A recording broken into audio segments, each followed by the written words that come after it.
Hello dear students, welcome to my channel. In this today's video we are going to learn Science 1 10th standard Chapter 3 Chemical Reactions and Equations. तो students chemical reactions क्या होता है and equations क्या होता है यानी समीकरण क्या होता है ये आपको जानना ज़रूरी है। तो यदि आप अंत तक बने रहते तो आपके सारे जो डाउट है वो क्लियर हो जाएंगे। इस वीडियो में इस चैप्टर में मैंने सारे टॉपिक्स हम कवर करने वाले हैं। तो चलिए आज का जो चैप्टर है उसे हम स्टार्ट करते हैं। तो फर्स्ट आपका केमिकल रिएक्शंस। केमिकल रिएक्शंस क्या होता है यानी रासायनिक अभिक्रिया। रासायनिक अभिक्रिया वह प्रक्रिया है जिसमें एक या फिर एक से जो अधिक पदार्थ है मिलकर एक से अधिक पदार्थ में बदल जाते हैं। और जो केमिकल रिएक्शंस है उसमें जो उस प्रक्रिया में जो परमाणु है उसकी पुनर्व्यवस्था होती है जिसमें अभिकारक यानी रिएक्टेंट के परमाणुओं के बीच बंधन टूटते हैं और उत्पाद यानी प्रोडक्ट के परमाणुओं के बीच बंधन बनते हैं। जो रिएक्टेंट रहता है उसमें बंधन है, जो बॉन्ड है वो टूटते हैं और जो प्रोडक्ट है उसमें परमाणुओं के बीच एटम्स के बीच नए जो बॉन्ड है वो बनते हैं। केमिकल रिएक्शंस के जैसे कि एग्जांपल हम देख लेते हैं। ये जल के अणु है, यदि H2O क्या है जल का या पानी का क्या है ये अणु है। तो ये क्या करते हैं, ये जो H2O है वो टूट जाता है, मतलब उसके जो बॉन्ड है मैंने जस्ट अभी बताया तो बॉन्ड है वो टूट जाता है और हाइड्रोजन और ऑक्सीजन में उत्पन्न हो इसमें कि किसमें बढ़ जाता है हाइड्रोजन एंड ऑक्सीजन उसमें उत्पन्न होता है। और जैसे जो जल के अणु हैं, ये जो पानी है वाटर है, ये टूटने से हाइड्रोजन और ऑक्सीजन तो बनते हैं लेकिन इनके टूटने से ऑक्सीजन और हाइड्रोजन है वो उत्पन्न होता है। तो इसी को कहेंगे, जो आपके लेफ्ट साइड है उसे कहेंगे हम रिएक्टेंट, देन जो राइट साइड है उसे हम कहेंगे प्रोडक्ट। तो ये होगा आपका reactant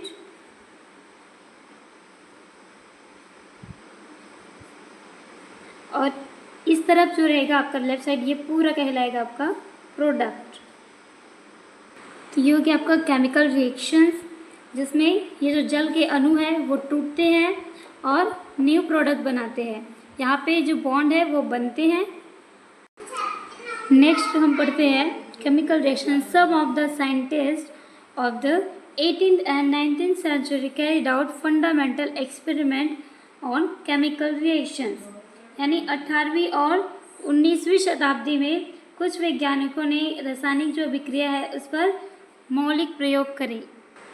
and they proved from their experiment that during chemical reactions composition of the matter changes and that change remain permanent। और उन्होंने क्या किया कि उन्होंने अपने प्रयोग से ये साबित किया कि जो केमिकल रिएक्शंस है यानी रासायनिक जो अभिक्रिया है उसके दौरान जो पदार्थ की संरचना है वो बदल जाती है और वह परिवर्तन स्थायी रहता है, परमानेंट हो जाता है।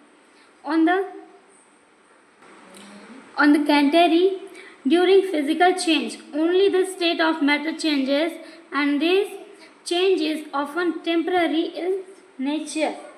और यह है ये इसके विपरीत है जो फिजिकल चेंजेस है यानी भौतिक परिवर्तन है, उसके दौरान केवल पदार्थ की अवस्था ही बदलती है और यह जो परिवर्तन है अक्सर स्थायी प्रकृति का होता है। जो फिजिकल चेंजेस है वो कैसे रहेंगे, अस्थायी प्रकृति का होता है। जो आपका केमिकल चेंजेस है वो परमानेंट रहता है यानी स्थायी चेंजेस रहता है उसमें। तो हम नीचे देखेंगे चेंजेस के बारे में।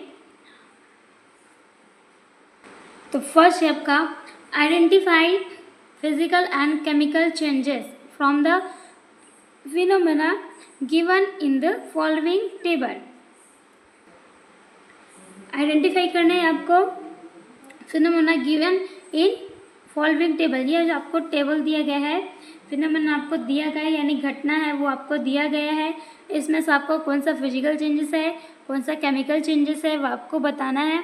तो फर्स्ट हम देखते हैं transformation of ice into water, यानी बर्फ़ का पानी में परिवर्तन क्या है, हमने जस्ट अभी पढ़ा। जो फिजिकल चेंजेस है वो अस्थायी होता है, मतलब उसको फिर से उसमें जिसमें चेंज हो जा रहा है उसमें फिर से कन्वर्ट कर सकते हैं। तो ये आपका फिजिकल चेंजेस होगा, transformation of ice into water, यानी बर्फ़ का पानी में परिवर्तन बदलना, ये आपका फिजिकल चेंजेस है, क्योंकि जो आपका जो पानी है उसे फिर से हम बर्फ़ में बदल सकते हैं। देन सेकंड है cooking of food. Cooking of food यानी भोजन पकाना। अगर आप सब्जी काटते हैं उसका भोजन पकाते हैं आपके पेरेंट्स, आपके मम्मी, तो फिर जो बचा हुआ जो पका हुआ जो भोजन है, जैसे कि आपने राइस को क्या किया, उसको पका दिया, तो फिर जो पका हुआ राइस है उसे फिर से उस राइस में चेंज नहीं कर सकते। तो इसलिए ये क्या है, केमिकल चेंज है। ये जो परमानेंट चेंजेस है उसे कहेंगे chemical change. Then third number है रैपनिंग ऑफ फ्रूट, यानी फल का पकना। तो फल का पकना कौन सा क्वेश्चन है स्टूडेंट्स? तो फल है जो पक जाता है एक बार तो फिर वापस उसी फॉर्म में नहीं आ सकता, वो स्थायी मतलब परमानेंट चेंज हो जाता है। तो ये हो जाएगा आपका थर्ड नंबर केमिकल चेंज। तो यहाँ पे हम टिक कर देंगे chemical change. Then fourth number है मिल्क टर्न इनटू कर्ड, दूध का दही में बदल जाना। तो दूध है वो दही में बदल जाता है तो फिर से वो दूध में कन्वर्ट नहीं होता, मतलब एक परमानेंट चेंजेस है, तो इसे हम कहेंगे केमिकल चेंजेस। तो यहाँ पे टिक कर देंगे केमिकल चेंजेस में। इवेपोरेशंस ऑफ वाटर, 5 नंबर है जल का वाष्पीकरण। जल जैसे कि भाप में आता है, वाष्पीकरण में आता है, तो फिर से वो पानी में बदल सकता है, तो ये हो जाएगा आपका फिजिकल चेंज। तो 5 नंबर है आपका फिजिकल चेंज। तो 5 में आप फिजिकल चेंज में टिक कर देंगे। ये आपको जानना बहुत ज़रूरी है, फिजिकल और केमिकल चेंज में हम देख रहे हैं। देन 6 नंबर है digestion of food in the stomach, यानी पेट में भोजन का पाचन। ये हो जाएगा आपका 6 नंबर केमिकल चेंज, क्योंकि जो भोजन आपका पाचन हो चुका है उसे फिर से हम उसी फॉर्म में नहीं ला सकते, ये एक परमानेंट चेंजेस है। तो 6 नंबर हो जाएगा आपका chemical change. 7 number size reduction of naphtha balls expose to air. 7 number है आपका हवा के संपर्क में आने से जो नेफ्था गेंद है उसका आकार कम हो जाता है। तो इसमें क्या आएगा, फिजिकल चेंज, क्योंकि उसमें और एयर भर सकते। तो ये आ जाएगा आपका 7 नंबर फिजिकल चेंज। तो यहाँ पे आएगा फिजिकल चेंज में आपको टिक करना है। देन 8 नंबर है स्टैंडिंग ऑफ सरबर और Kadapa tile by lemon juice, यानी नींबू के रस से शहबाज या फिर कडप्पा जो टाइल्स है उस पर दाग लगना। तो ये कौन सा चेंजेस है, फिजिकल है या फिर केमिकल चेंजेस है?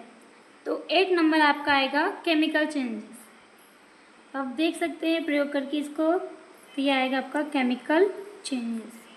एंड 9 नंबर है breaking of a glass object on falling from a height, मतलब ऊंचाई से गिरने पर जो कांच है, ग्लास है, उस वह टूट जाता है। तो फिर क्या होगा, ये हो जाएगा आपका 9th नंबर फिजिकल चेंजेस। किसी ऊंचाई से क्या कर रहे हैं, जो कांच है, कांच का ग्लास है वो टूट जा रहा है, तो उस कांच को फिर से क्या करते हैं, फिजिकल चेंज में ला सकते हैं। तो इसलिए आप हो जाएगा आपका फिजिकल चेंजेस। तो आपको फिजिकल चेंज में राइट लिखना है, तो ये राइट। इस तरीके से हमने देखा, ये तो घटना है उसको हमने देखा, फिर इसका फिजिकल और केमिकल चेंज में हमने देखा कि कौन सा फिजिकल है कौन सा केमिकल। अब तक आपको ये समझ में आ गया होगा। देन हम नेक्स्ट पॉइंट की ओर आगे बढ़ते हैं। द नेक्स्ट पॉइंट है ट्राई दिस। ये क्या करना है आपको, अपने जो स्कूल है, अपने कॉलेज, उसके लैब में आपको करना है, क्योंकि ये घर पे नहीं हो सकता। ये जो आपको ट्राई दिस दिया है तो इसमें क्या करना है आपको, प्रयोग करना है, जिसमें केमिकल दिए गए हैं limestone powder, copper sulphate, calcium chloride, potassium chromate, zinc dust, sodium carbonate and phthalic anhydride et cetera. तो इसमें आपको प्रोड्यूसर भी दिया गया है, इसमें आपको ऑब्जर्वेशन टेबल दिया गया है। इस तरीके से सारी ये जो विधि है उसको आपको देखना है, अपने लैब में आपको करना है और जिसमें उसका परिणाम होगा उसको इस ऑब्जर्वेशन टेबल पे आपको लिखना है। देन नेक्स्ट है find out. Then observe and keep a record of the physical and chemical changes that you experience in your daily life। यानी अपने जो डेली लाइफ है, दैनिक जीवन में जो होने वाले भौतिक और जो रासायनिक परिवर्तन है उसका अवलोकन करें और उनका रिकॉर्ड रखें। Then a physical change takes place due to change in the parameters such as temperature, pressure, often a physical change in reversible। यानी जो तापमान है, टेम्परेचर है और प्रेशर है, टेम्परेचर एंड प्रेशर, तापमान और दबाव है, ऐसे जो मापदंड है उसके बदलाव के कारण क्या होता है, फिजिकल चेंजेस होता है, भौतिक परिवर्तन होता है। और अक्सर जो भौतिक परिवर्तन है, फिजिकल चेंजेस है, वो कैसे होता है, चेंज इन रिवर्सिबल यानी प्रतिवर्ती होता है। The composition of matter remain the same in a physical change। और जो भौतिक परिवर्तन है, फिजिकल चेंजेस है, उसमें पदार्थ की जो संरचना है वो एक समान ही रहती है। जैसे कि देखते हैं, for example ice is transform into water on heating and water is transform into ice on cooling. जैसे कि हमने पहले ही देखा था कि जो पानी है उसे क्या करते हैं, गर्म करने पर उसको, पानी को गर्म करने पर वह बर्फ में, पानी को गर्म करने पर वो वाष्प में बदल जाती है और बर्फ़ को गर्म करने पर वह पानी में बदल जाती है और ठंडा करने पर फिर बर्फ़ में बदल जाता है। On the contrary, if the composition of matter changes during a process, then it is called a chemical change। और इसके विपरीत यदि किसी प्रक्रिया के दौरान पदार्थ की जो संरचना है वो बदल जाती है तो उसे केमिकल रिएक्शंस कहते हैं या फिर केमिकल चेंज कहते हैं। Then when we call a particular process or phenomenon as a chemical change, some chemical reactions are taking place in the concerned matter।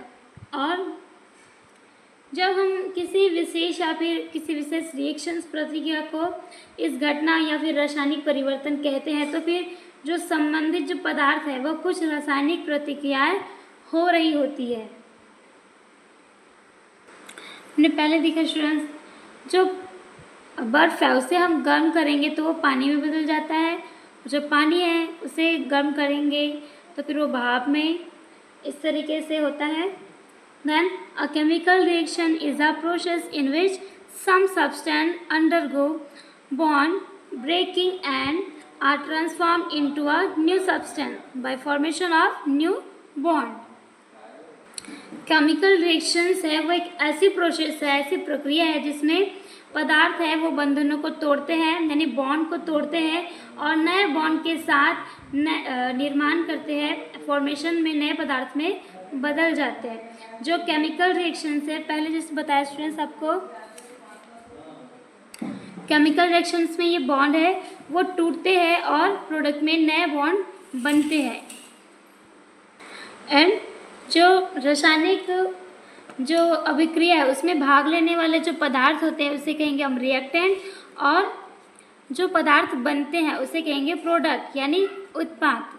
For example हम इसमें देखते हैं formation of carbon dioxide gas by combustion of कोयला in air is a chemical reaction. In this reactions कोयला, carbon and oxygen from air are the reactants while carbon dioxide is the product। And a chemical reaction is represented by writing a chemical equation।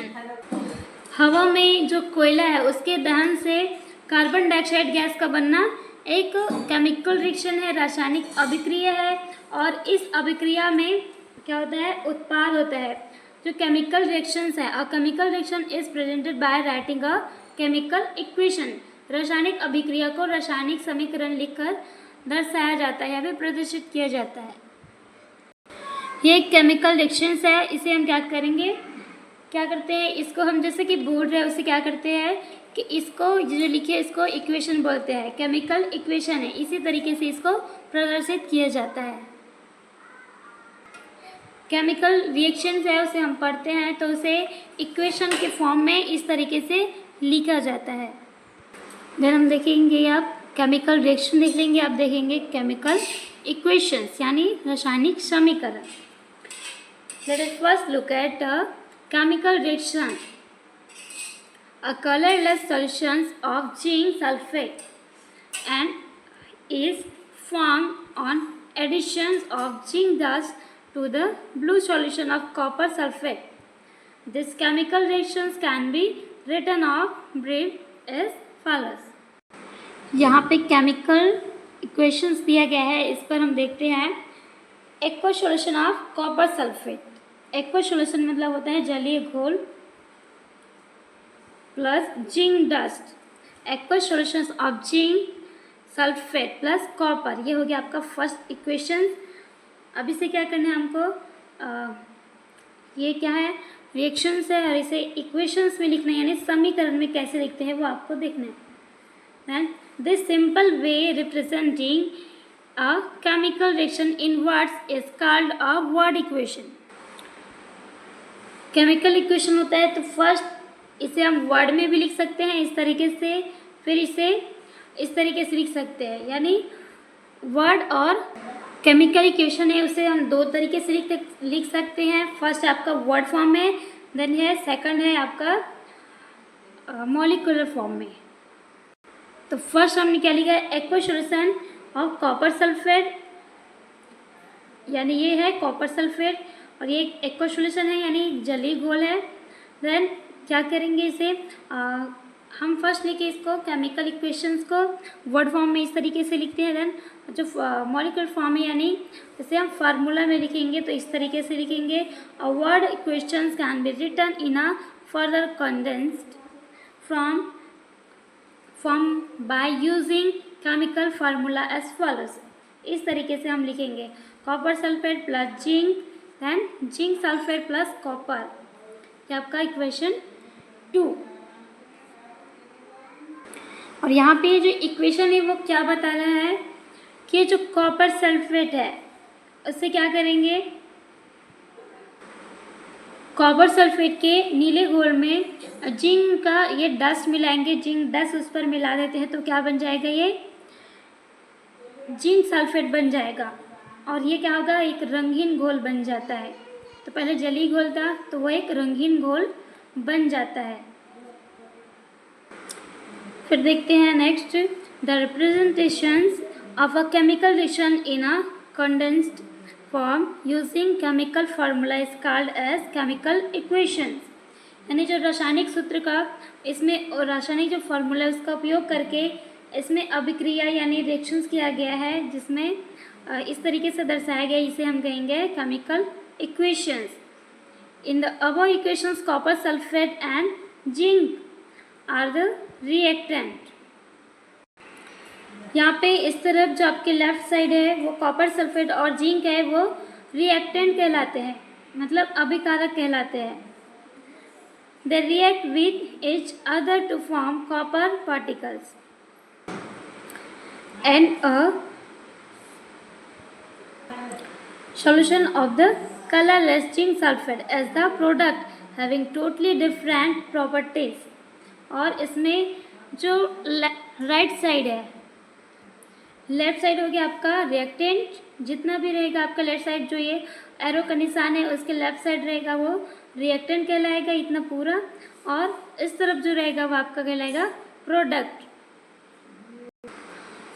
और ये जो reactant है वे दोनों आपस में क्रिया करते हैं और जिंक सल्फेट और कॉपर बनाते हैं। जो क्या करते हैं, जो आपका जो कॉपर है यानी ये कॉपर है और ये कण है, और जिंक सल्फेट एक रंगीन घोल है, रंगीन घोल बनाते हैं जिसमें से जो दोनों के जो गुण है, प्रॉपर्टीज़ है, वो बिल्कुल अलग अलग है। ये जो जिंक सल्फेट है और ये कॉपर है, दोनों अलग अलग है, इनकी प्रॉपर्टीज़ अलग है, बहुत डिफरेंट है, और ये दोनों प्रोडक्ट है। Then the ionic bond in the reactant copper sulfate breaks and the ionic bond in the product zinc sulfate is formed during the reactions। और जो रिएक्टेंट है वो क्या करते हैं, उसके आयनिक जो बॉन्ड है वो टूट जाते हैं, ब्रेक हो जाते हैं, और जो प्रोडक्ट है यानी इस तरफ जो आपका राइट साइड जो है वो प्रोडक्ट है, उसमें आयनिक जो बॉन्ड है वो रिएक्शंस के दौरान बनता है। तो हमने देखा केमिकल इक्वेशंस में कॉपर सल्फेट और जिंक का रिएक्शंस, ये रिएक्टेंट है, और इस तरफ है राइट साइड वो आपका है प्रोडक्ट, जिसमें ये दोनों रिएक्शंस करके अलग अलग क्या बनाते हैं, प्रोडक्ट बनाते हैं, लेकिन ये दोनों का जो प्रॉपर्टीज़ है वो डिफरेंट होता है। जिंक सल्फेट रंगहीन घोल बनाता है और जो कॉपर है वो कण बनाता है। और इसमें क्या होता है, जो इसमें जो आपका रिएक्टेंट है उसमें बॉन्ड है वो आयनिक बॉन्ड है वो टूटते हैं, और प्रोडक्ट में आयनिक जो बॉन्ड है वो बनते हैं या फिर फॉर्मेशन होता है। नेक्स्ट हम पढ़ेंगे writing a chemical equations. Chemical equations को कैसे लिखा जाता है इसके बारे में हम देखेंगे। तो यहाँ पे स्टूडेंट्स, यहाँ पे प्लस है, एरो है, ये सारी चीज़ें के लिए हम कैसे लिखते हैं उसे हम देखेंगे। फर्स्ट है आपका, in a chemical equation the reactant are written on the left hand side while the product on the right hand side. An arrow heading towards the products is drawn in between them. This arrow indicates the directions of the reactions. तो ये first point पे आपका बताया गया। यहाँ पे देखते हैं हम इक्वेशंस में, केमिकल इक्वेशन में जो आपके रिएक्टेंट है उसे बाई और प्रोडक्ट को दाई ओर। रिएक्टेंट रहेगा वो आपका लेफ्ट हैंड साइड और प्रोडक्ट है वो राइट हैंड साइड होगा, तभी ये केमिकल इक्वेशंस होगा। देन इसमें और बताया गया है कि जो प्रोडक्ट है उसकी और जाने वाला ये जो तीर है, तीर का जो एक निशान है उनके बीच में खींचा जाता है, मतलब रिएक्टेंट और प्रोडक्ट के बीच में ये जो एरो है उसको खींचा जाता है, और ये जो तीर है यानी जो एरो है वो दिशा को दर्शाता है, यानी इसमें बॉन्ड है बनते हैं, और ये जो एरो है इसके आगे का जो प्रक्रिया इसे दर्शाता है, तो इसमें बॉन्ड बनते हैं। तो ये हो गया आपका फर्स्ट। सेकंड पॉइंट है, if the reactants or products are two or more, they are linked with a plus sign in between them, for example in the equations 2। तो हम इसमें सेकंड पॉइंट में बताया गया है, यदि आपका जो रिएक्टेंट है वो बहुत ज़्यादा है तो उसमें क्या करेंगे, उसके बीच में प्लस का साइन लगा देते हैं, प्लस का चिन्ह लगा देते हैं। दो या फिर दो से अधिक है आपका रिएक्टेंट, जैसे कि इसमें कॉपर सल्फेट है, जिंक है और अलग रहेगा, तो फिर इसमें क्या करते हैं, बीच में प्लस का चिन्ह लगा देते हैं। प्लस के चिन्ह से दोनों जो रिएक्टेंट है उसको जोड़ा जाता है। एग्जाम्पल के लिए हम देखते हैं कि जो कॉपर सल्फेट है और जिंक है इसके बीच में प्लस चिन्ह लगाया गया है रिएक्टेंट में, क्योंकि ये ज़्यादा है दो से अधिक। तो और प्रोडक्ट है इसमें भी जिंक सल्फेट है और कॉपर के बीच प्लस चिन्ह लगाया जाता है। देन थर्ड है, to make the chemical equations more informative, the physical state of reactants are indicated in the equations। और जो रासायनिक से समीकरण है, केमिकल इक्वेशंस है, उसको और जानकारी देने के लिए, उसको और ही अच्छे से बनाने के लिए उसमें जो रिएक्टेंट है उसकी जो फिजिकल स्टेट है उसको दर्शाया जाता है। There gases, liquid and solid state are indicates by writing the letters. Gas है उसे हम G से, लिक्विड है उसे L से, और जो सॉलिड है उसे S से रेस्पेक्टिवली इन द ब्रैकेट्स और उसे ब्रैकेट में लिखते हैं। जैसे कि यहाँ पे देखते हैं जो कॉपर सल्फेट है वो एक्वस, तो इसे AQ से, जिंक जो सॉलिड है उसे ऐसे इस तरीके से ब्रैकेट में लिखते हैं। जिंक सल्फेट है वो एक्वस यानी ब्रैकेट में लिखा है एक्वस, और कॉपर है वो इसे S से लिखा है और ब्रैकेट में लिखते हैं। Then moreover if the product is gases instead of G मतलब होता है gas, it can be indicates by an arrow pointing upwards. और जो आपका गैस है उसे किस तरीके से दर्शाते हैं, जिसमें आपका प्रोडक्ट में गैस बन रहा है, जो गैस उड़ रहा है तो उसे हम उस तरीके से ऊपर वाले तीर के निशान से दर्शाते हैं, जैसे कि एरो है जो ऊपर की ओर है तो इस तरीके से दर्शाएंगे। ये आपका देख सकते हैं कार्बन डाइऑक्साइड है वो गैस है, तो इसे गैस है तो इसे उस ऊपर उड़ रहा है, गैस मतलब छोड़ रहा है, निकल रहा है, तो इसे इस तरीके से दर्शाते हैं। And if the product form is insoluble solid in the form of a precipitate, then instead of S it can be indicates by an arrow नीचे की ओर pointing downwards। और यदि जो बनने वाला जो अवक्षेप है, जो उसमें उत्पाद है वो जो बन रहा है, तो उसको क्या करेंगे, जो प्रोडक्ट है अगर वो बन रहा है और वो प्रोडक्ट है वो अघुलनशील ठोस है, अवक्षेप के रूप में है, तो उसे क्या करेंगे, ये जो तीर है उसके ऊपर जाए तो उसे हम तीर से दर्शाते हैं। और वो अवक्षेप बन रहा है तो उसे एस के बजाय क्या करेंगे, उसे नीचे के तीर से उसे इंडिकेट करते हैं। यदि प्रोडक्ट है और वो अवक्षेप बना रहा है तो उसे एस नहीं लिखेंगे बल्कि नीचे की ओर इस तरीके से पॉइंट करके, जैसे इस तरीके से किया तो भी इसे नीचे की तरफ पॉइंट करके डाउनवर्ड्स में उसे इस तीर से दर्शाया जाता है। When reactant and product are in the form of solution in water, they are said to be present in aqueous solution state. The state is indicated by putting the letter aqui यानी aqueous in brackets after their formula. Thus the equation 2 is rewritten as equation third shown below. तो यहाँ पे हम देखेंगे aqueous को कैसे दर्शाते हैं। जो आपका रिएक्टेंट है यानी लेफ्ट हैंड साइड और जो प्रोडक्ट है वो राइट हैंड साइड होता है, तो जो रिएक्टेंट है और प्रोडक्ट है वो यदि पानी में घोल के रूप में होते हैं तो उन्हें एक्वस यानी पानी में घोल के क्या कहेंगे, एक्वस, तो उसे हम लिख देंगे एक्वस लगाकर उसे एक्वी से लेटर से दर्शाया जाता है। देन इस प्रकार जो समीकरण जो 2 है यहाँ पे देखेंगे, जो इक्वेशन 2 है उसी को इससे नीचे में लिखे गए हैं और इसमें यह बताया गया है कि एक्वस है उसे हम क्या करेंगे, यानी जो जल में जो घोल होता है उसे एक्वस इस तरीके से दर्शाते हैं और प्रोडक्ट में इस तरीके से। देन फोर्थ पॉइंट है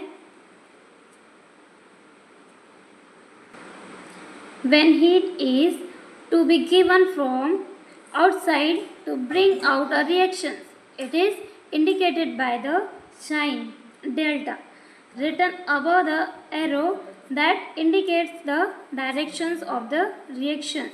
For example, the reactions in which quicklime is formed on heating limestone is written as follow. तो फोर्थ पॉइंट है वो कहता है कि इस प्रकार ये जो है डेल्टा का जो निशान है इसे हीट करने के लिए किया जाता है। यदि यहाँ पे कैल्शियम कार्बोनेट है तो इसमें ये जो निशान लगा है तीर के ऊपर, तो इसका मतलब है कि इसको हीट दी जा रही है, मतलब ऊष्मा या फिर गर्मी उस पर दी जा रही है। एग्जाम्पल के लिए आप इसमें देख रहे हैं कि जो कैल्शियम कार्बोनेट है इसको अगर हीट देते हैं तो क्या बनता है, calcium oxide plus carbon dioxide. Calcium carbonate के कहते हैं चूना पत्थर। चूना पत्थर को अगर हीट देंगे तो ये बनेगा बुझा हुआ चूना बनता है। Then similarly, the fact that heat is released during the reactions between the aqueous solutions of copper sulfate and zinc dust is indicated as follows. Then इसमें देखते हैं कि इस इक्वेशंस में जो कॉपर सल्फेट एक्वस है और जिंक के बस प्रतिक्रिया होती है यानी रिएक्शंस होता है, तो इसमें जिंक सल्फेट प्लस कॉपर बनता है, जिसमें से हीट है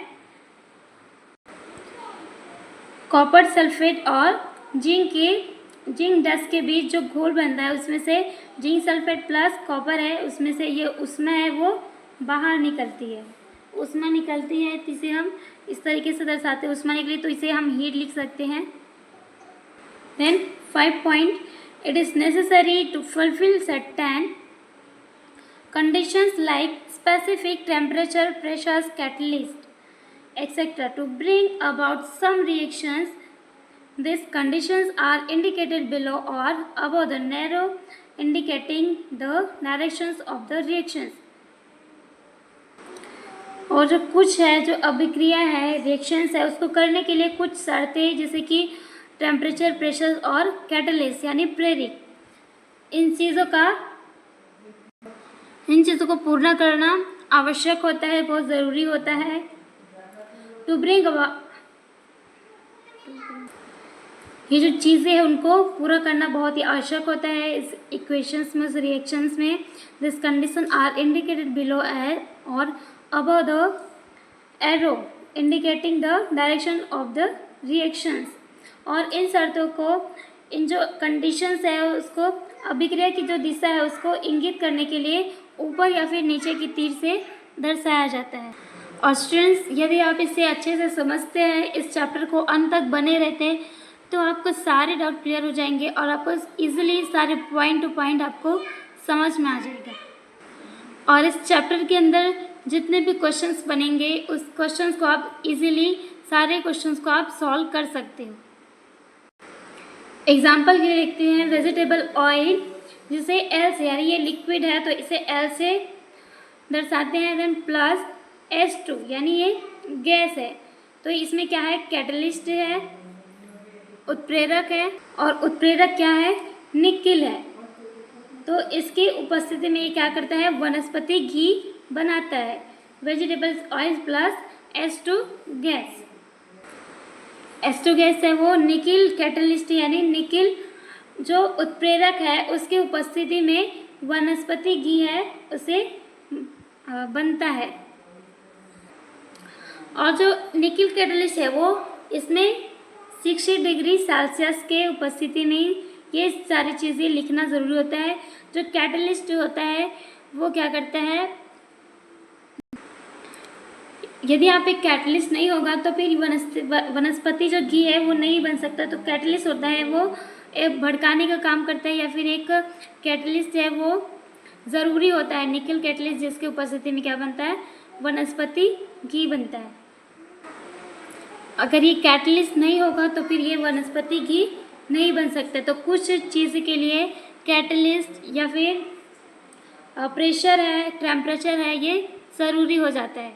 देन 6 पॉइंट है स्पेशल इंफॉर्मेशन और names of reactants product are written below their formula. For example copper on reaction with concentrated nitric acid gives reddish colored poisonous nitrogen dioxide gas। तो यहाँ पे concentrated है और ये dilute है। Reactant और प्रोडक्ट के लिए, उसकी जानकारी के लिए कुछ सिंबल उसमें लिखे जाते हैं, फॉर्मूला उसमें लिखे जाते हैं। एग्जाम्पल के लिए हम देखते हैं कॉपर ऑन रिएक्शंस, ये जो कॉपर है रिएक्शंस करता है कॉन्सेंट्रेटेड नाइट्रिक एसिड, इससे रिएक्शंस करता है, तो इसमें क्या रहता है, reddish colour poisonous nitrogen dioxide. Concentrate मतलब होता है सांद्र, तो सांद्र नाइट्रिक अम्ल के साथ अभिक्रिया करने पर जो कॉपर है उसकी अभिक्रिया कराते हैं, उसके रिएक्शंस कराते हैं, तो फिर तांबा है जो यानी कॉपर है वो लाल रंग की जहरीली क्या करती है, नाइट्रोजन डाइऑक्साइड गैस बनाती है या फिर देता है। तो ये जो आपका कॉन्सेंट्रेट है और ये आपका डायलूट है, तो इसमें सेम है, लेकिन इसमें से जो कॉन्सेंट्रेटेड है उसको लिखना ज़रूरी हो जाता है, जिसमें से आपको पता चलेगा ये जो रिएक्शंस है वो अलग अलग है। तो कॉन्सेंट्रेट लिखना ज़रूरी है, इसके साथ सॉलिड, एक्वस, गैस, ये सारी चीज़ें भी लिखना ज़रूरी होता है। तो इस तरीके से ये जो इक्वेशंस है वो कंप्लीट होता है। तो नेक्स्ट आपको ट्राई दिस है जो आपको करना है। तो इसमें प्रोसीड्यूर दिया है, जिसमें विधि दिया है, प्रक्रिया दिया है। तो इसमें रिएक्शंस है sodium chloride with silver nitrate. Sodium chloride और सिल्वर नाइट्रेट के बीच रिएक्शंस है। तो क्या करेंगे, सिल्वर नाइट्रेट सॉल्यूशन है उसे इस परखनली में भर देंगे। देन सोडियम क्लोराइड के सॉल्यूशन में इसे कोनिकल फ्लास्क के नीचे इस तरह से रख देंगे।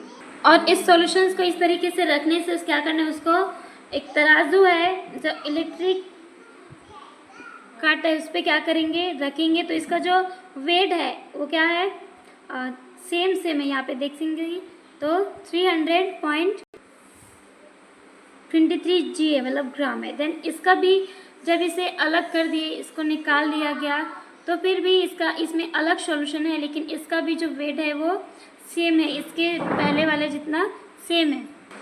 अभी जो सिल्वर नाइट्रेट सॉल्यूशन है जिस परखनली में, और इसे सोडियम क्लोराइड सॉल्यूशन है जो इस कोनिकल फ्लास्क में, तो इसको मिलाना है। तो इसको मिलाने के लिए इसको जस्ट थोड़ा सा टेढ़ा कर देंगे, जिससे जो दोनों है वो जो सॉल्यूशन है वो मिल जाएंगे।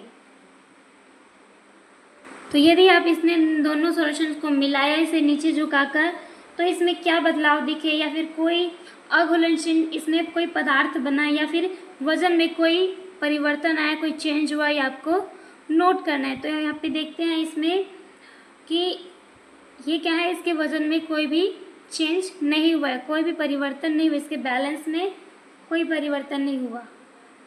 तो नेक्स्ट हम देखते हैं silver nitrate is used in the water ink. Silver nitrate का यूज़ किस में किया जाता है, जो मध्यातक स्याही है उसमें सिल्वर नाइट्रेट का उपयोग किया जाता है, जिससे कि वो न निकले। अगर फोड़ देने जाते हैं किसी के में, तो देखते हैं कि उसके जो नाखून है उसमें क्या करते हैं, सिल्वर नाइट्रेट उस पर लगाते हैं ताकि वो कुछ दिनों तक ना निकले। हेयर कलर में भी इसका यूज़ करते हैं। देन नेक्स्ट हम देखेंगे find out what are the other uses of silver nitrate in everyday life. और एवरीडे लाइफ में आप कैसे करते हैं, सिल्वर नाइट्रेट है उसका उपयोग वाटर इंक के रूप में किया जाता है, लेकिन इसके अलावा आप अपने दैनिक जीवन में एवरीडे लाइफ में कैसे उपयोग करते हैं सिल्वर नाइट्रेट का। तो इस पर देखेंगे जो सिल्वर नाइट्रेट का जो उपयोग है दवा के अलावा फोटोग्राफी में, इलेक्ट्रॉनिक्स में, और जो औद्योगिक जो अनुप्रयोग उसमें भी किया जाता है। और इसमें और देखते हैं कि इसका उपयोग आपको याद रखना स्टूडेंट्स, इसका उपयोग दर्पण, रंग और यहाँ तक कि विस्फोटक बनाने में भी करते हैं। और इसका उपयोग और करते हैं जैसे कि एंटीसेप्टिक और दागना में, फोटोग्राफी, इलेक्ट्रॉनिक्स और दंत चिकित्सा के देखभाल के लिए किया जाता है। इन सारी चीज़ का उपयोग डेली लाइफ में किया जाता है, एवरीडे लाइफ में। देन हम नेक्स्ट हम पढ़ेंगे बैलेंसिंग और केमिकल इक्वेशंस। केमिकल इक्वेशंस को कैसे बैलेंस करते हैं या फिर कैसे संतुलित करते हैं। तो इसके लिए देखेंगे complete the table aside on the basis of the equations 9। Equation 9 में हमने देखा उसके अनुसार हमको क्या करना है, इसको इक्वेशंस को बैलेंस करना है। तो यहाँ पे बताया गया है बैलेंस करते कैसे करते हैं। It is seen that the number of atoms of the elements in the reactant in this equation is the same as the number of atoms of those elements in the products। यानी इस समीकरण में यानी 9 जो equations है यहाँ पे देखेंगे, ये इक्वेशन नंबर 9 है। तो इसमें क्या बताया गया है, बैलेंस इक्वेशंस किसे कहते हैं, जिसमें कि क्या है ये प्रोडक्ट है। इसमें जितने भी रहेंगे जो आपके लेफ्ट साइड रहेंगे वो कहलाते हैं आपका प्रोडक्ट। तो हम यहाँ पे लिख देंगे ये पूरा कहलाएगा आपका यहाँ तक रिएक्टेंट।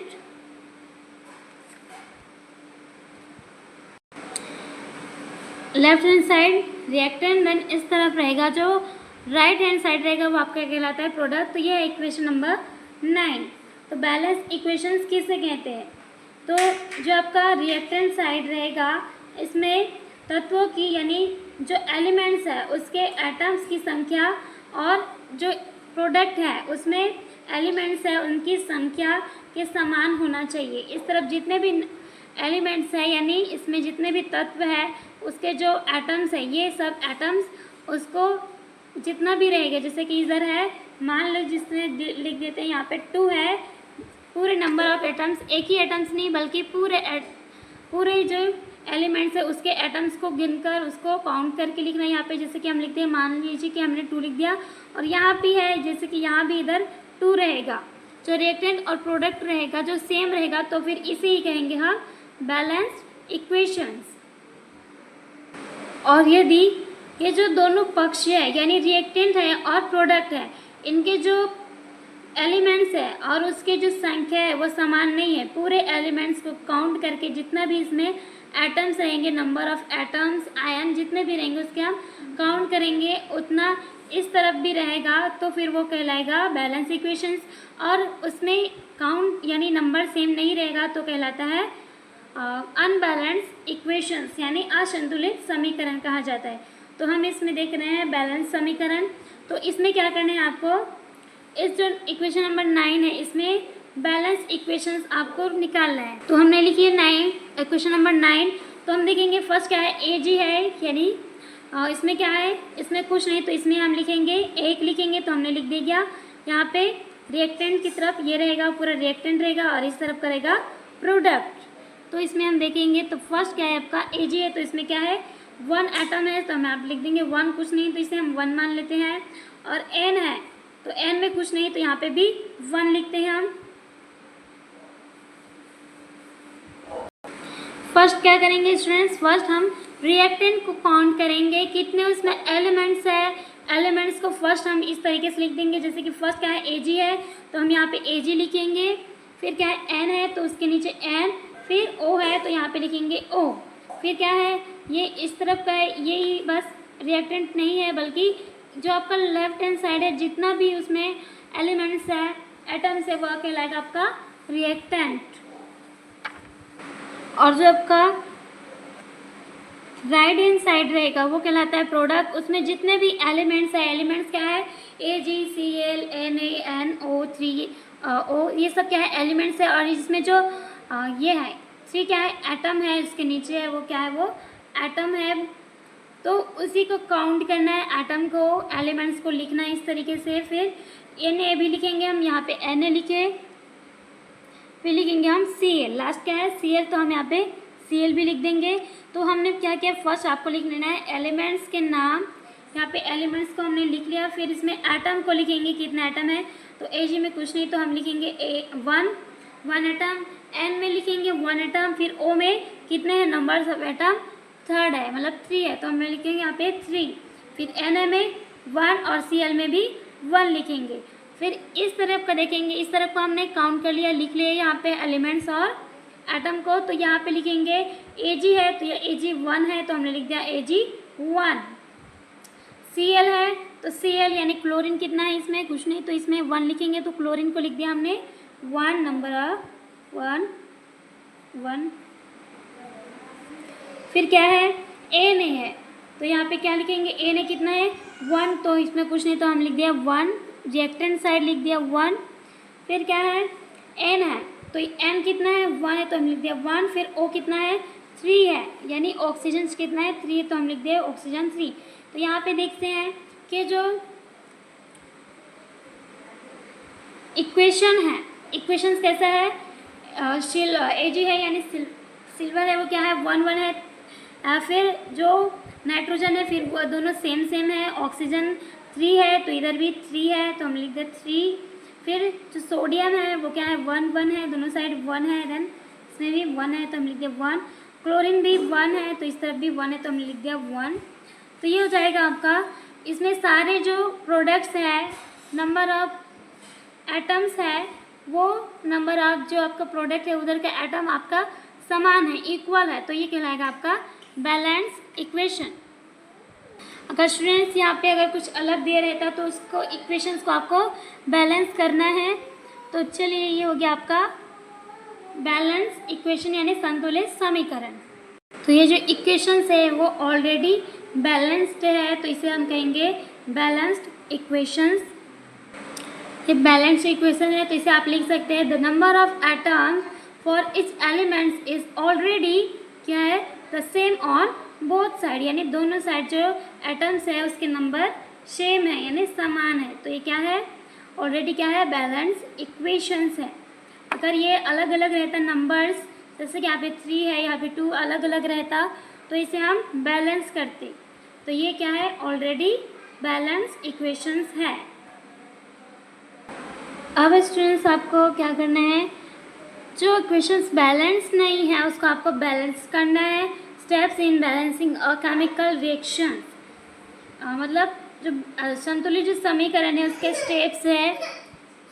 तो इक्वेशंस को हम बैलेंस करने सीख रहे हैं। तो फर्स्ट स्टेप है, इसमें क्या दिया गया है, right the chemical equation from the given word equations. तो आप यहाँ इक्वेशंस दिया गया है जिसमें आपको बैलेंस करना है। तो क्या दिया गया है, sodium hydroxide plus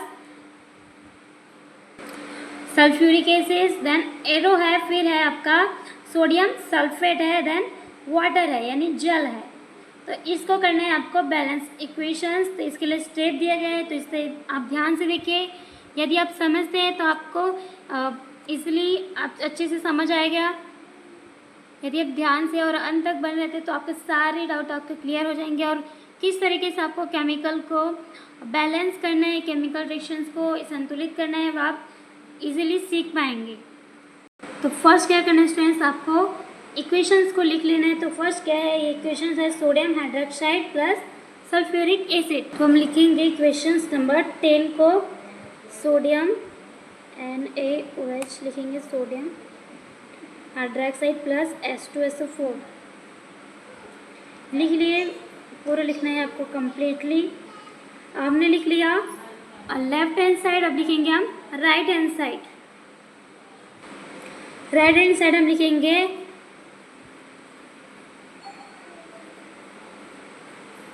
plus water यानी H2O। तो क्या है आपका जो लेफ्ट हैंड साइड है वो है सोडियम हाइड्रोक्साइड और सल्फ्यूरिक एसिड है। तो इसमें क्या करना है, इसमें सोडियम सल्फेट और जल दिया है। तो इसको क्या करना है आपको बैलेंस करना है इक्वेशंस। तो फर्स्ट क्या करना है आपको, जो इसमें एलिमेंट्स है उसको लिख लेना है। तो आपको लाइन से लिखना है एलिमेंट्स। तो फर्स्ट हम लिख देंगे एलिमेंट्स के नाम लिखेंगे। जो रिएक्टेंट साइड है और प्रोडक्ट साइड का आपको अलग लिखना है। तो फर्स्ट लिखेंगे Na यानी सोडियम, फिर पहले हम लिखेंगे रिएक्टेंट साइड का सोडियम है, फिर क्या है ऑक्सीजन, तो हम लिख देंगे ऑक्सीजन, हाइड्रोजन, फिर क्या है सल्फेट सल्फर। तो स्टूडेंट्स इसमें आपको देखना है एलिमेंट्स कितने हैं।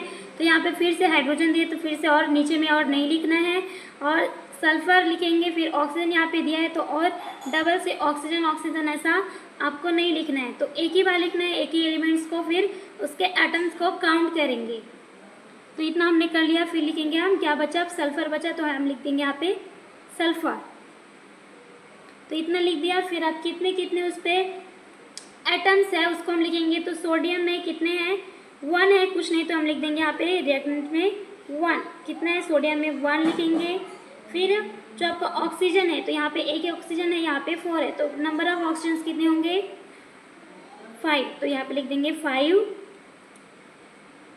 फिर लिखेंगे हाइड्रोजन। अब हाइड्रोजन कितना है, इसमें 1 है और इसमें 2 है, तो टोटल नंबर कितना होगा, जो एटम्स का नंबर रहेगा इसमें 3 रहेगा, तो यहाँ पे लिखेंगे 3। फिर जो आपका सल्फर है वो कितना है 1 है, तो हम लिख देंगे यहाँ पे 1। ये हो गया आपका रिएक्टेंट साइड का। अब आपको लिखना है प्रोडक्ट साइड का। तो हम प्रोडक्ट साइड का भी इसी तरीके से लिखेंगे।